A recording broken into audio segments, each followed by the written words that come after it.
പാകിസ്ഥാനോട് ഏത് നിമിഷവും ഒരു യുദ്ധമുണ്ടാകുമെന്ന് പറഞ്ഞാൽ പാകിസ്ഥാൻ ജനത ഇപ്പോൾ അത്ഭുതപ്പെടില്ല.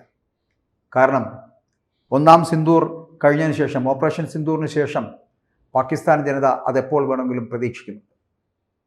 പക്ഷെ പാകിസ്ഥാൻ ജനത എന്ന് പറയപ്പെടുന്ന സാധാരണക്കാരായിട്ടുള്ള പാവപ്പെട്ട ജനങ്ങളെ കൊല്ലാൻ ഇന്ത്യക്ക് മടിയാണ്. മാത്രമല്ല, അവരെ സംരക്ഷിച്ചു നിർത്തുക, ജനങ്ങൾക്ക് യാതൊരു തരത്തിലുള്ള പോറലുമേൽക്കാതിരിക്കുക എന്നുള്ള വലിയ മാനുഷിക പരിഗണന അത് ഇന്ത്യ എപ്പോഴും നൽകിയിട്ടുണ്ട്. അത് ഒന്നാമത്തെ ഓപ്പറേഷൻ സിന്ദൂറിൽ പ്രതിഫലിച്ചതാണ്, ലോകം ശ്രദ്ധിച്ചതാണ്. ഇല്ലെങ്കിൽ നമുക്ക് നേർക്ക് നേർ ഫൈറ്റ് ചെയ്യാൻ പകൽ വെളിച്ചം തന്നെ ധാരാളമാണ്. പകരം അർദ്ധരാത്രിയിൽ 1:40 നമ്മൾ തിരിച്ചടി നൽകണമെങ്കിൽ അവിടെ പള്ളികളിലേക്ക് പോകുന്ന സ്ത്രീകളും കൊച്ചുകുട്ടികളും അടക്കമുള്ളവർക്ക് യാതൊരു തരത്തിലുള്ള ബുദ്ധിമുട്ടും ഉണ്ടാകരുത്, അവർക്ക് അപകടമുണ്ടാകരുത്, ആക്രമണത്തിൽ മരണം സംഭവിക്കരുത് എന്നൊക്കെ വളരെ കൃത്യമായിട്ട് സർക്കാർ തീരുമാനിച്ചതുകൊണ്ട്, ഇന്ത്യൻ സർക്കാർ തീരുമാനിച്ചതുകൊണ്ടാണ് രാത്രി 1:40 തിരിച്ചടി നൽകിയത്. ആ ഒരു തിരിച്ചടി മാത്രം മതി പാകിസ്ഥാന് ഈ ജന്മം മുഴുവൻ ആലോചിച്ചുകൊണ്ട് മനസ്സിലാക്കാൻ ഇന്ത്യയോട് കിടപിടിക്കാൻ അവർക്കാകില്ല എന്ന്. പക്ഷേ ഇപ്പോഴും അതല്ല നടക്കുന്നത്. കാരണം കഴിഞ്ഞ ദിവസമൊക്കെ ഈ ഓപ്പറേഷൻ സിന്ദൂറിന് ശേഷമുള്ള ഇന്ത്യയുടെ ഏറ്റവും വലിയ സംയുക്ത സൈനികാഭ്യാസമായിട്ടുള്ള തൃശ്ശൂർ, അത് അറബിക്കടലിൽ നടക്കുകയും അത് പുരോഗമിക്കുകയും ചെയ്യുമ്പോൾ പാകിസ്ഥാൻ വല്ലാതെ ഭയപ്പെടുന്നു. പാകിസ്ഥാന് ഇനി എന്താണ് ചെയ്യേണ്ടതെന്നറിയില്ല. അവർ ആലോചിക്കുന്നത് രണ്ടാമതൊരു ഓപ്പറേഷൻ സിന്ദൂർ ഉണ്ടാകാൻ പോകുന്നു. ഓപ്പറേഷൻ സിന്ദൂർ 2.0 ആരംഭിക്കാൻ പോകുന്നു ഇന്ത്യ. അങ്ങനെ ആരംഭിച്ചാൽ പാകിസ്ഥാൻ തകർന്ന് തരിപ്പണമാകുമെന്നുള്ളത് കൊണ്ട് തന്നെ അസീം മുനീർ അടക്കമുള്ള പട്ടാള മേധാവികൾ അങ്കലാപ്പിലാകുന്നു. ഈ തൃശ്ശൂർ എന്ന് പറയപ്പെടുന്ന സൈനികാഭ്യാസം അങ്ങ് അറബിക്കടലിൽ നടക്കുമ്പോൾ അതിന് സമാനമായിട്ടുള്ള നീക്കങ്ങൾ നടത്തുവാൻ പാകിസ്ഥാനെ പ്രേരിപ്പിച്ചതുമൊക്കെ അത്തരത്തിലുള്ള ചിന്തകൾ തന്നെയാണ് എന്ന് പറയട്ടെ. അതേ പ്രദേശത്ത് നാവിക വെടിവെപ്പ് പരിശീലനത്തിനായിട്ട് പാകിസ്ഥാൻ സമാന്തരമായിട്ട് നാവിഗേഷൻ മുന്നറിയിപ്പ് പുറത്തിറക്കിയിരിക്കുന്നു.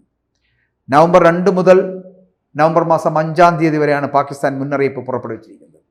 ഇന്ത്യൻ പരിശീലനത്തിൽ ഓപ്പറേഷൻ 2ാം ഘട്ടം പാകിസ്ഥാൻ ഭയക്കുന്നുണ്ടോ എന്നാണ് നമുക്ക് ചോദിക്കുവാനുള്ളത്. ഭയക്കുന്നുണ്ട്, ഭയമാണ് അവർക്ക്.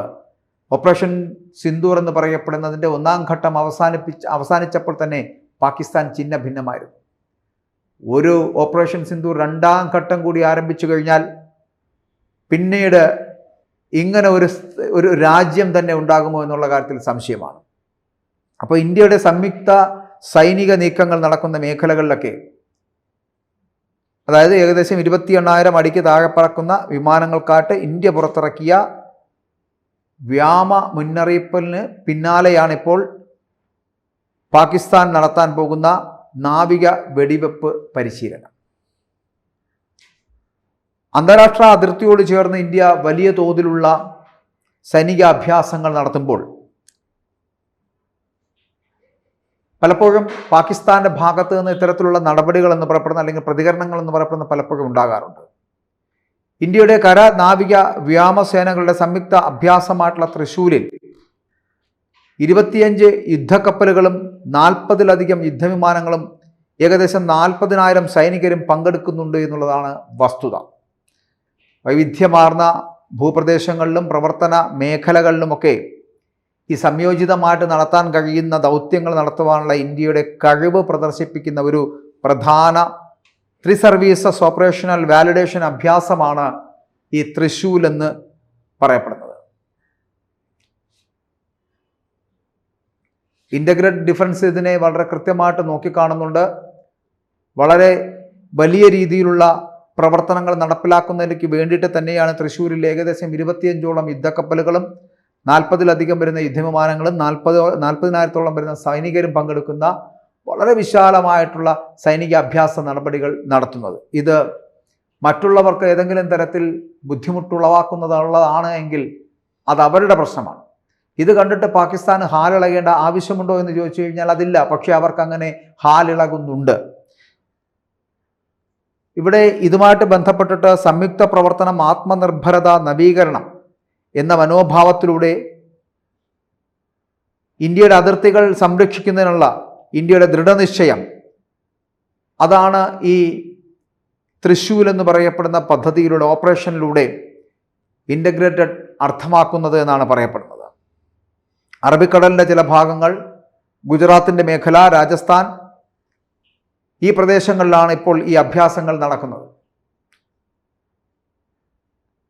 റാൻ ഓഫ് കച്ചിലും സിർക്രീക്കിലും മേഖലകളിലൊക്കെ ഈ അഭ്യാസം പ്രത്യേക ശ്രദ്ധ നൽകുകയും ചെയ്യുന്നുണ്ട്. അതൊക്കെ നമ്മുടെ അതിർത്തി മേഖലകളായതുകൊണ്ട് തന്നെ സസൂക്ഷ്മം ഇന്ത്യയും പാകിസ്ഥാനും ശ്രദ്ധിക്കുന്ന ഇടങ്ങളാണ്. അവിടെ വളരെ കൃത്യമായിട്ടുള്ള ഓപ്പറേഷൻ പോയിന്റുകളുമാണ്. അതുകൊണ്ട് തന്നെയാണ് ആ മേഖലകളിലൊക്കെ അഭ്യാസങ്ങൾ പ്രത്യേകം ശ്രദ്ധ പതിപ്പിച്ചു നൽകുന്നത്. ഇപ്പോൾ ഈ തൃശ്ശൂൽ എന്ന് പറയപ്പെടുന്ന നമ്മുടെ സൈനികാഭ്യാസം നടക്കുന്ന മേഖലകൾ മുൻപ് രാജ്നാഥ് സിംഗ് പ്രതിരോധ മന്ത്രി സന്ദർശിച്ച റാൻ ഓഫ് കച്ച് അടക്കമുള്ള, സിർക്രീക്ക് അടക്കമുള്ള മേഖലകളിലാണ് കൂടുതലും നടക്കുന്നത്. അതായത് അതിർത്തിക്കപ്പുറത്ത് നിന്ന് എന്തെങ്കിലും ദുഷ്കൃത്യം ഉണ്ടായാൽ ഭൂമിശാസ്ത്രവും ചരിത്രവും തിരുത്തി എഴുതേണ്ടി വരുമെന്ന് രാജ്നാഥ് സിംഗ് നൽകിയ ആ മുന്നറിയിപ്പ് ആരും മറന്നിട്ടില്ല. നാവിക ഓപ്പറേഷൻസ് വളരെ കൃത്യമായി നടപ്പിലാക്കുമെന്നുള്ള സൂചനയും, വ്യോമാഭ്യാസങ്ങൾ വളരെ കൃത്യമായി നടപ്പിലാക്കുമെന്നുള്ള സൂചനയും, കരസേനയുടെ ആക്രമണം തടയുവാനുള്ള കരുത്തുണ്ടോ എന്നുള്ള ചോദ്യവുമൊക്കെ പാകിസ്ഥാൻ അതുകൊണ്ട് ഓർമ്മിക്കുന്നത് നന്നായിരിക്കും.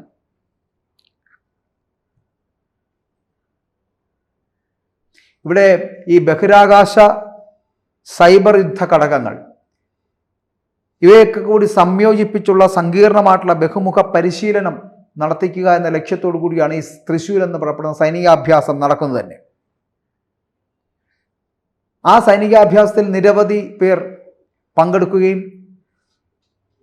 ഈ ഓപ്പറേഷൻ സിന്ദൂറുമായി ബന്ധപ്പെട്ട് വരുന്ന വിഷയങ്ങളിലൊക്കെ ഏത് സമീപനം സ്വീകരിക്കണമെന്ന് കൃത്യമായി മനസ്സിലാക്കുകയും ചെയ്ത കാലഘട്ടത്തിൽ നിന്നും കുറച്ചുകൂടി വ്യത്യസ്തമായി പുതിയ ഓപ്പറേഷൻ രണ്ടാം ഘട്ട ഓപ്പറേഷന് വേണ്ടിയിട്ട് ഏത് തരത്തിലായിരിക്കും പ്രവർത്തനങ്ങൾ നടക്കുക എന്ന് വളരെ കൃത്യമായിട്ടുള്ള സൂചനകൾ നൽകുന്ന സൈനികാഭ്യാസങ്ങൾ തന്നെയാണ് ഇപ്പോൾ ഇന്ത്യയുടെ ലാൻഡിംഗ് പ്ലാറ്റ്ഫോം ഡോക്കായിട്ടുള്ള INS ജലാശ്യ അടക്കം, മാത്രമല്ല മറ്റ് ചെറു കപ്പലുകളടക്കം ഈ അഭ്യാസ പ്രകടനങ്ങളിൽ പങ്കെടുക്കുന്നത്.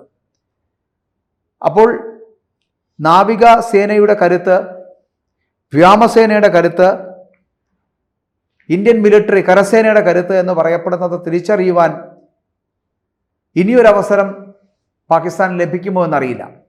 കാരണം പാകിസ്ഥാൻ ഇത്തരത്തിലുള്ള തൃശ്ശൂർ സൈനികാഭ്യാസങ്ങൾ നടക്കുന്നതുമായിട്ട് ബന്ധപ്പെട്ട് വരുന്ന വേളയിലൊക്കെ പലപ്പോഴും പ്രകോപനപരമായിട്ടുള്ള സമീപനങ്ങൾ സ്വീകരിക്കുന്ന ഒരു ഘട്ടത്തിലേക്കാണ് എത്തുന്നത്. ഇപ്പോൾ ബലൂചിസ്ഥാൻ മേഖലയിലും കറാച്ചിയുടെ മേഖലകളിലും ലാഹോറിൻ്റെ പല പ്രദേശങ്ങളിലുമൊക്കെ അത്തരത്തിൽ ചില പ്രവർത്തനങ്ങൾ, പ്രതിരോധങ്ങൾ തീർക്കുന്ന ഘട്ടത്തിലേക്ക് പാകിസ്ഥാൻ എത്തിച്ചേർന്നിരിക്കുന്നു. താലിബാന്റെ ആക്രമണം പലതരത്തിലും പാകിസ്ഥാനെ ബുദ്ധിമുട്ടിക്കുന്ന ഈ വേളയിൽ ഇന്ത്യയുമായി ഒന്ന് കൊമ്പുകോർക്കുവാനുള്ള സമയം കൃത്യമായി ലഭിക്കുമോ എന്നുള്ള കാര്യത്തിൽ സംശയമുള്ളത് കൊണ്ട് തന്നെ പാകിസ്ഥാൻ പട്ടാള മേധാവിയായിട്ടുള്ള അസീം മുനീർ അടക്കം, മുഹമ്മദ് ഖാജ അടക്കമുള്ളവർക്ക്, പ്രതിരോധ മന്ത്രിയല്ല മുഹമ്മദ് ഖാജ അടക്കമുള്ളവർക്കും ഒക്കെ വല്ലാതെ ഭയപ്പാടാണ്. ഇന്ത്യയിലേക്ക് വരുന്ന ഈ ഭീകരർ, അവരെ തുരത്തുവാൻ ഇന്ത്യക്ക് ഇപ്പോൾ കഴിയുന്ന പല മാർഗങ്ങളുണ്ട്. നുഴഞ്ഞുകയറ്റം അടക്കമുള്ളവ വളരെ കൃത്യമായി കണ്ട് മനസ്സിലാക്കി ഭീകരരെ വധിക്കുവാനുള്ള വളരെ കൃത്യമായ പ്ലാനിങ് ഇന്ത്യക്ക് നടത്തുവാനും കഴിയുന്നുണ്ട്. ഇനിയൊരു ആക്രമണം പാകിസ്ഥാൻ പ്രതീക്ഷിക്കുന്നുണ്ട്. പക്ഷെ അത്തരത്തിലൊരു ആക്രമണം ഉണ്ടാകുന്നത് ഇപ്പോൾ താലിബാനുമായിട്ടുള്ള യുദ്ധം ഇപ്പോൾ ഒരു സമാധാന ഉടമ്പടിയിലൂടെ അല്ലെങ്കിൽ ഒരു സമാധാന ചർച്ചയിലൂടെ മുന്നോട്ട് പോകുന്നുണ്ട് എങ്കിലും വരും ദിവസങ്ങളിൽ താലിബാനുമായി കൊമ്പുകോർക്കുവാനുള്ള ഒരു ശ്രമം പാകിസ്ഥാൻ നടത്തിക്കൊണ്ടിരിപ്പുണ്ട്. പക്ഷേ താലിബാന്റെ പ്രവർത്തനങ്ങൾക്ക് ഏതെങ്കിലും തരത്തിൽ ചുക്കാൻ പിടിക്കുന്നത് ഇന്ത്യയാണ് എന്ന് വരുത്തി തീർക്കുവാൻ അസീം മുനീർ വല്ലാതെ ശ്രമിക്കുന്നുണ്ട്. കാരണം ഇന്ത്യയിൽ നിന്ന് ലഭിക്കാവുന്ന എല്ലാ തരത്തിലുള്ള ആയുധങ്ങളും താലിബാന് ലഭിക്കുവാനുള്ള സാധ്യതയുണ്ട് എന്നാണ് പറയപ്പെടുന്നത്. അതിനുള്ള കാരണമായി പറയുന്നത് താലിബാൻ വിദേശകാര്യമന്ത്രി അടക്കം ഇന്ത്യയിൽ സന്ദർശനം നടത്തുകയും അവരുടെ നയതന്ത്രം ഇന്ത്യയുമായി പങ്കുവയ്ക്കുകയും നയതന്ത്ര ബന്ധം പുനഃസ്ഥാപിക്കുന്നതിന് ഇന്ത്യ ശ്രമിക്കുകയും ചെയ്യുന്ന ഒരു അവസരമാണ് ഇപ്പോൾ നടന്നുകൊണ്ടിരിക്കുന്നത്.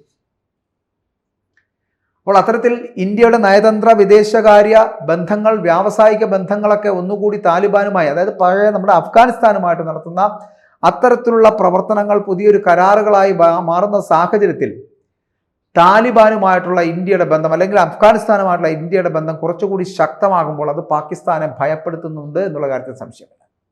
മാത്രമല്ല റഷ്യയുടെ ഇടപെടൽ, റഷ്യയിൽ നിന്ന് ഇന്ത്യ വ്യാപാര കരാർ പുതുക്കുകയും എണ്ണ ഇറക്കുമതി അടക്കം കൂട്ടുകയും ചെയ്യുന്ന ഒരു സാഹചര്യത്തിൽ അമേരിക്കയ്ക്ക് തിരിച്ചടി നൽകിക്കൊണ്ടാണെങ്കിൽ കൂടിയും, കാരണം അമേരിക്കയുമായിട്ട് വലിയ ബന്ധങ്ങൾ സ്ഥാപിക്കുകയും ഇന്ത്യ എണ്ണ ഇറക്കുമതി അമേരിക്കയുമായി നടത്തുകയും ചെയ്യുന്ന സാഹചര്യത്തിലും കാലഘട്ടത്തിലും കഴിഞ്ഞ കുറച്ചു നാളുകളായി ട്രംപ് ഏർപ്പെടുത്തി വന്ന തീരുവ വിവാദം വല്ലാതെ ടാക്സ് നൽകേണ്ട തരത്തിലേക്ക് 50%-ലധികമുള്ള വർധന വരുത്തിയ സാഹചര്യത്തിലാണ് അവരുമായിട്ടുള്ള എണ്ണക്കരാർ അവസാനിപ്പിക്കുന്നതും റഷ്യയുമായിട്ടുള്ള എണ്ണക്കരാർ പുതുക്കുന്നതും ആ എണ്ണക്കരാർ നടപ്പിലാക്കി മുന്നോട്ട് പോകുന്നതും. മാത്രമല്ല ഈ റഷ്യയുമായിട്ടുള്ള ആയുധ ഇടപാടുകളിലടക്കം ഇന്ത്യ വലിയ സ്വാധീനം രേഖപ്പെടുത്തിയിരിക്കുന്നു. മാത്രമല്ല ഈ റഷ്യയുമായിട്ട് നടത്തിയ ബന്ധം കുറച്ചുകൂടി ശക്തമായിരിക്കുന്നു. ഈ അമേരിക്കയുമായിട്ടുള്ള വ്യാപാര കരാറുകളിലെ ചില വീഴ്ചകൾ റഷ്യയുമായിട്ടുള്ള ബന്ധത്തിൽ കുറച്ചുകൂടി ദൃഢമാക്കാൻ കഴിഞ്ഞിരിക്കുന്നു. അപ്പോൾ റഷ്യയുടെ ഒരു പിന്തുണയും റഷ്യൻ നാവിക വ്യോമ ആയുധങ്ങൾ ഉൾപ്പെടെയുള്ളവ ഇപ്പോൾ താലിബാൻ അടക്കം അഫ്ഗാനിസ്ഥാനിന് അടക്കം കൊടുക്കുവാൻ തീരുമാനിക്കുന്ന തരത്തിലുള്ള ചർച്ചകളും പുരോഗമിക്കുന്നുണ്ട്. അഫ്ഗാനിസ്ഥാനും റഷ്യയും തമ്മിലുള്ള ചർച്ചകളും പുരോഗമിക്കുന്നുണ്ട്. ആ ചർച്ചകൾക്കിടയിലും താലിബാന് ഉള്ള ഏറ്റവും വലിയ പോരായ്മ എന്ന് പറയപ്പെടുന്ന വ്യോമയാന സംവിധാനം, അതായത് ഈ വ്യോമ പ്രകടനം, അത് പലപ്പോഴും വ്യോമാക്രമണം നടത്താൻ കഴിയാത്തൊരു സാഹചര്യത്തിലേക്ക് താലിബാൻ എത്തപ്പെടുന്നുണ്ട്. കാരണം അവർക്ക് അത്യാധുനിക രീതിയിലുള്ള വ്യോമ യുദ്ധം നടത്തുവാനുള്ള സാഹചര്യം അവർക്കില്ല. അതുകൊണ്ട് തന്നെ പാകിസ്ഥാൻ പലപ്പോഴും ഇവരെ നേരിടുന്നതിൽ ഒരല്പമെങ്കിലും മേൽക്കൈമ നേടുന്നത് വ്യോമയുദ്ധത്തിൽ മാത്രമാണ്. എന്നാൽ കരയുദ്ധം നടത്തുന്ന താലിബാനെ തകർക്കുവാൻ പാകിസ്ഥാന് കഴിയുന്നില്ല. പകരം വ്യോമയുദ്ധത്തിലൂടെ തകർക്കാനെന്ന് ശ്രമിക്കുമ്പോഴാണ് ഇപ്പോൾ ഇന്ത്യയും റഷ്യയും അടക്കമുള്ളവരുടെ അടുത്ത് ആയുധ ഇടപാടുകൾ, ആയുധ കരാറുകൾ അടക്കം ഉണ്ടാക്കുകയും വ്യാപാര കരാറുകൾ മാറ്റുകയും പുതിയ നയതന്ത്രം സ്ഥാപിക്കുകയും ചെയ്യുന്ന സാഹചര്യം വന്നപ്പോൾ അഫ്ഗാനിസ്ഥാനിന് പുതിയ യുദ്ധവിമാനങ്ങളടക്കം നൽകുവാനുള്ള സാഹചര്യം റഷ്യയും ഇന്ത്യയും നടപ്പിലാക്കിയാൽ പിന്നെ പാകിസ്ഥാന് പിടിച്ചു നിൽക്കാൻ കഴിയില്ല എന്നുള്ളതാണ്. അപ്പോൾ അവിടെയാണ് ഇപ്പോൾ ഇന്ത്യയുടെ ഈ സൈനികാഭ്യാസമൊക്കെ കാണുമ്പോൾ താലിബാനെ ഭയപ്പെടുന്നത് പോലെ തന്നെ അതിലേറെ ഭയമാണ് ഇന്ത്യയുടെ ഈ സൈനികാഭ്യാസങ്ങൾ കാണുമ്പോൾ പാകിസ്ഥാൻ ഉണ്ടാകുന്നത്. അതുകൊണ്ട് തന്നെ പാകിസ്ഥാൻ ഇന്ത്യ ഇനിയൊരു ഓപ്പറേഷൻ സിന്ദൂർ നടത്തിയാൽ ഞാൻ ആദ്യം സൂചിപ്പിച്ചതുപോലെ ചാരമായി തീരും പാകിസ്ഥാൻ എന്നുള്ള കാര്യത്തിൽ സംശയമില്ല. മറ്റ് അതിർത്തികൾ നിർണ്ണയിക്കേണ്ടി വരും, ചരിത്രത്തിൻ്റെ ഭാഗമാകും എന്നുള്ളത് രാജ്നാഥ് സിംഗ് ഓർമ്മിപ്പിച്ച് തന്നെയാണ് ഇവിടെയും പറയാനുള്ളത്. അതുകൊണ്ട് പാകിസ്ഥാനിലെ അസീം മുനീറും ഖ്വാജ മുഹമ്മദും ഒക്കെ ഇപ്പോൾ രാജ്യം വിട്ട് പല രാജ്യങ്ങളിലും ഒളി സങ്കേതങ്ങൾ കണ്ടെത്തി പോകേണ്ട ഒരു സ്ഥിതിവിശേഷത്തിലേക്ക് എത്തപ്പെടുന്നു. ഏതെങ്കിലും തരത്തിൽ താലിബാൻ അസീം മുനീറിനെ പിടിക്കപ്പെടുകയാണെങ്കിൽ വധത്തിൽ കുറഞ്ഞതൊന്നും കൊടുക്കില്ല, കൊല്ലുക തന്നെ ചെയ്യും. അസീം മുനീർ ആണ് പാകിസ്ഥാനെ ഇപ്പോൾ ഈ നിലയിലേക്ക് കൊണ്ടെത്തിച്ചിരിക്കുന്നത് എന്നുള്ള കാര്യത്തിൽ യാതൊരു സംശയവുമില്ല. അസീം മുനീറിൻ്റെ അധികാരക്കൊതി, യുദ്ധക്കൊതി, ഇതൊക്കെയാണ് ഇത്രത്തോളം പ്രതിസന്ധി ഉണ്ടാക്കുന്നത് പാകിസ്ഥാനെ എന്ന് പറയേണ്ടിയിരിക്കുന്നു. അതേസമയം പാകിസ്ഥാനുമായിട്ട് സമാധാനപരമായിട്ട് മുന്നോട്ട് പോകുവാൻ ഇന്ത്യ ആഗ്രഹിക്കുമ്പോഴും ഇന്ത്യക്കെതിരെ പ്രകോപനപരമായിട്ടുള്ള സമീപനങ്ങൾ സ്വീകരിക്കുകയും പ്രകോപനപരമായിട്ടുള്ള രീതികൾ പിന്തുടരുകയും ചെയ്യുന്ന ഈ അസീം മുനീറിനെ പോലുള്ള പാക് മേധാവികളെ, പട്ടാള മേധാവികളെ തകർത്തെറിയുക എന്നത് മാത്രമാണ് ആകെ ചെയ്യാൻ കഴിയുക. അത് ഇപ്പോഴത്തെ താലിബാൻ ഭരണകൂടം അല്ലെങ്കിൽ താലിബാൻ സൈനികർ തന്നെ അത്തരത്തിലുള്ള നിലപാടെടുക്കും. അസീം മുനീറിനെ അടക്കം വധിച്ചു മുന്നോട്ട് പോകുന്ന ഒരു സ്ഥിതിവിശേഷം ഉണ്ടാകും എന്നുള്ള കാര്യത്തിൽ സംശയമില്ല. അങ്ങനെ വന്നാൽ പാകിസ്ഥാൻ ചിലപ്പോൾ ഈ അസീം മുനീറിനെ പോലുള്ള അധികാര കൊതിയന്മാർ ഇല്ലാതായി കഴിഞ്ഞാൽ ചിലപ്പോൾ അടുത്ത 100 അസീം മുനീർമാർ ഉണ്ടാകുമായിരിക്കും. പക്ഷേ ഈ ഇത്തരത്തിലുള്ള അധികാര കൊതിയന്മാരാണ് ഒരു രാഷ്ട്രത്തെ ഇല്ലാതാക്കുന്ന, ഒരു രാജ്യത്തെ നശിപ്പിക്കുന്നത്. പാകിസ്ഥാനെ പോലൊരു രാജ്യത്തിൻ്റെ ജനതയെ ഇല്ലാതാക്കുന്നതിന് പിന്നിൽ ഈ അസീം മുനീറിനെ പോലുള്ള വൃത്തികെട്ടവന്മാരാണ്. അപ്പോൾ അതുകൊണ്ട് അവന്മാരെ പോലുള്ളവരെ, ഈ വൃത്തികെട്ട അസീം മുനീറിനെ പോലുള്ളവരെ ഏത് തരത്തിലും നിഷ്കാസനം ചെയ്യുക, നിർമ്മാർജ്ജനം ചെയ്യുക, ഉന്മൂലനം ചെയ്യുക എന്നത് മാത്രമാണ് താലിബാനും താലിബാൻ ഇപ്പോൾ താലിബാന്റെ മുമ്പിലുള്ള ഏക ലക്ഷ്യമെന്ന് പറയപ്പെടുന്നത് തന്നെ ഈ അസീം മുനീറിനെ പോലുള്ളവരെ തകർത്തെറിയുക എന്നുള്ളതാണ്. അപ്പോൾ അങ്ങനെയുള്ള ലക്ഷ്യത്തിലേക്ക്, അസീം മുനീർ തകർത്തെറിയുന്ന ലക്ഷ്യത്തിലേക്ക് താലിബാൻ എത്തിച്ചേരുന്നത് പോലെ തന്നെ ഇന്ത്യയുടെ പ്രകടനങ്ങൾ, അഭ്യാസങ്ങൾ കണ്ട് ഓപ്പറേഷൻ സിന്ദൂർ രണ്ടാമത് വീണ്ടും ഉണ്ടാകുമെന്നുള്ള ആശങ്കയിലേക്ക് എത്തിയിരിക്കുകയാണ് പാകിസ്ഥാൻ. അപ്പോൾ അസീം മുനീറും പാകിസ്ഥാനും ഒക്കെ വല്ലാത്ത ആശങ്കയിലാണ്. എപ്പോൾ വേണമെങ്കിലും തകർന്നു പോകാവുന്ന ഒരു രാജ്യമായി പാകിസ്ഥാനും തുലഞ്ഞു പോകാവുന്ന ഒരു ജന്മമായി അസീം മുനീറും മാറുന്നു. കൂടുതൽ വാർത്തകളും വിശേഷങ്ങളും നിങ്ങളിലേക്ക് എത്താൻ ABC മലയാളം സബ്സ്ക്രൈബ് ചെയ്യുക, ബെൽബട്ടനും അമർത്തുക.